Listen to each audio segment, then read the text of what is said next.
Thank you for staying with us. A beat of peace seemed to return to Ondo State this week as the Ondo State House of Assembly declared its support for the peace deal agreed with President Bola Tinubu by political stakeholders over the political crisis in the state, but insisted Lucky Aiyedatiwa remained deputy and not acting governor. President Tinubu had last week intervened to stop the political impasse in the state, which had trailed the ill health of Governor Rotimi Akeredolu, his absence from the state, and the impeachment process against Aiyedatiwa. Also, the State Assembly withdrew their appeal, challenging the decision of the Federal High Court stopping the moves to remove Aiyedatiwa. Now, a three-member panel of the Court of Appeal in Abuja, headed by Haruna Samani, dismissed the appeal after the appeal was withdrawn by the appellants. The lawmakers, of course, joining me to discuss this is Olufemi Lawson, Executive Director, Center for Public Accountability. Olufemi Lawson, good to have you this evening. Good evening. Now, the President Tinubu's peace deal at the Ondo Assembly is obviously reaping its benefit as the appeal against the Deputy Governor is being withdrawn. Now, for the President to wade into this matter, was it a function of terrible leadership to begin with? Well, thank you for having me. Yeah. The point at which President Tinubu asked to come in was the very point that Ondo State was heading, into a state of anarchy. For nearly 6 months. There have been no clear-cut, defined leadership as far as Ondo State is concerned. And at some point, stakeholders from the civil society, opposition political parties, even from within the All Progressives Congress, which is the governing party in Ondo State, began to raise issues. But it got to the peak about a few days back when leaders of thought in Ondo State, led by no other person than our leader of Afenifere, Paruben Fashoranti, wrote an open letter to President Tinubu demanding for his intervention in the political situation in Ondo State. And I want to believe that was what necessitated President Tinubu's call for that peace deal. Right. You must understand that President Tinubu has a lot of respect for Baba Fashoranti and some of these leaders of Afenifere. At that point, President Tinubu called for a meeting and political actors in the state, got involved. But you must understand that this was not a dispute within the governing party, APC in Ondo State. This was an issue that has to do with the faith of the people of Ondo State, largely non-partisan, non-members of APC or whatever political parties. And smartly, the moment President Tinubu intervened, calling that meeting the other Friday, for those who are in Ondo State and for those of us who are in Ondo State, you could see how reduced the tension became in just less than 48 hours. Everything became like, hope, expectations. Not until a few days after, the House of Assembly sat and came out with a purported resolution of the meeting with the President, which, in my opinion, does not really represent what happened between the political actors and President Bola Tinubu. All right, talking about that, let's go straight to the part where the Ondo State Commissioner for Information, Bamidele Ademola Olateju, has revealed that President Bola Tinubu asked the Deputy Governor of the state, Lucky Aiyedatiwa, for a signed resignation letter as part of his intervention in the state's political crisis. What do you understand by this? You see, what the political crisis in Ondo State has caused, has created, in most cases, is so pathetic. Let me tell you this. It's least expected of somebody of Mrs. Olateju's status, or even the least intelligent person in Ondo State, to say that a democratically elected president, not just a president elected, a president of Asiwaju Bola Tinubu's democratic credential, will ask somebody elected by the people of Ondo State to bring a resignation letter to Abuja.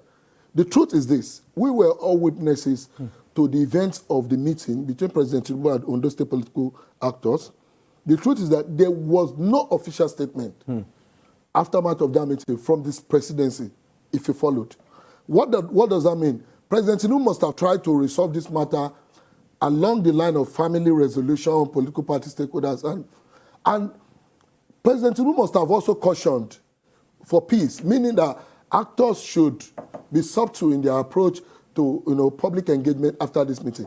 But for anyone in a democracy to say publicly that the president asked a democratically elected person See, all these Bola Ahmed Tinubu and every other aides of the deputy governor, the governor, were not elected by the people. Only 2 people were elected by the people of Ondo State on the ballot. Mr. Rotimi Akeredolu and Lucky Aiyedatiwa, a joint ticket. It is fallacious, and I think it's an attempt to discredit the president. Okay. For the Commission for Information in Ondo State to state that President Tinubu demanded for a post-dated letter. For what? Was Mr. Aiyedatiwa appointed by President Tinubu that he would now demand his post-dated resignation letter? Okay, now that you've established that, in a few seconds before we go to the next topic, the warring factions have obviously decided to embrace peace. Despite this, do you think the possibility of a new political battle might be in the works in the nearest possible time? Inevitably. What you are witnessing in Ondo State in the last couple of days is silence. Okay. And it's different from peace. What Ondo State deserves now is peace. And peace can only be achieved in the atmosphere of equity, justice, and fairness. As I speak to you tonight, there's no leadership in Ondo State. Okay. Governor is indisposed, is incapacitated.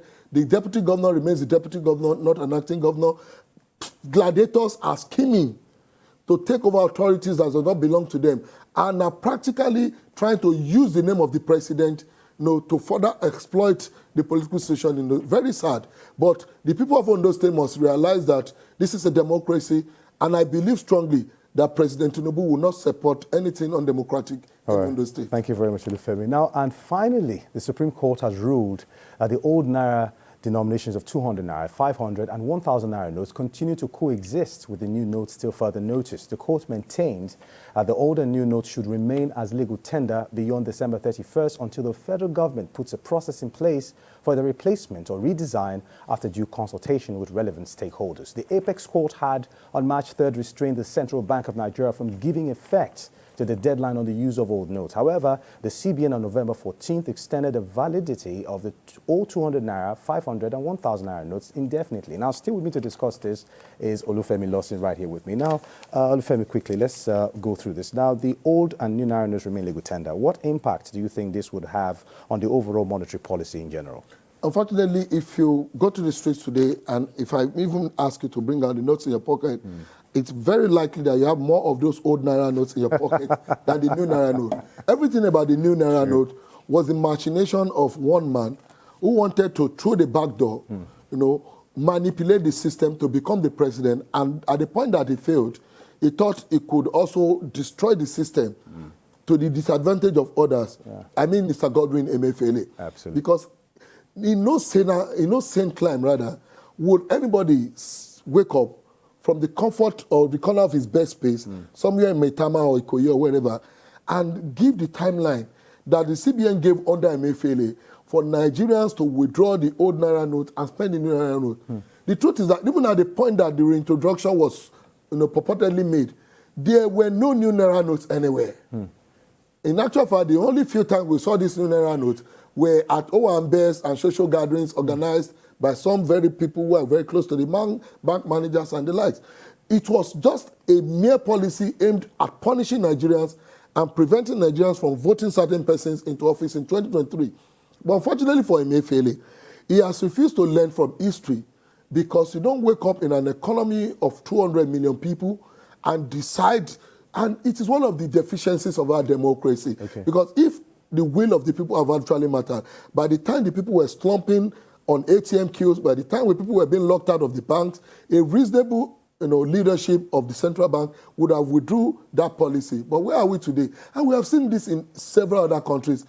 Let me give an example of the United States. Between 1914 and now, every dollar note printed by the U.S. Forex Reserve have remained legal tender. Okay, why did Emefiele want us to withdraw Naira notes in just a few weeks, just because he wanted to play politics with the monetary policies? I was even coming to that. Now, finally, before we go, now, to think people actually lost their businesses and lost their lives when this artificial scarcity was created by the CBN last week administration. Now, of what significance do you think this news would have on those that were affected? If you look at the availability of our currency in the last couple of weeks, speculators, they don't only exist in the forex market, they also exist in the local currency market.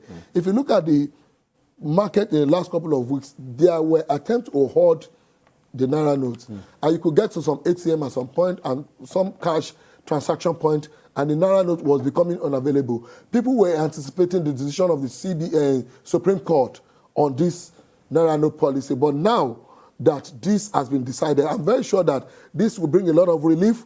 The Naira note will flow like it flowed, aftermath of the initial Supreme Court judgment. And I think Nigerians would have the Naira notes available to spend this time around without any fear, without any anxiety, created artificially by Emefiele and his gang. All right, Mr. Olufemi Lawson, thank you so much for your time. Of course, this was Olufemi Lawson, Executive Director, Center for Public Accountability. Well, that's our show for today. Remember, you can follow the conversation on our social media platforms, of course, at tvc.ng, or of course on our website at tvcnews.tv. I am Marco Tabo. Have a good evening.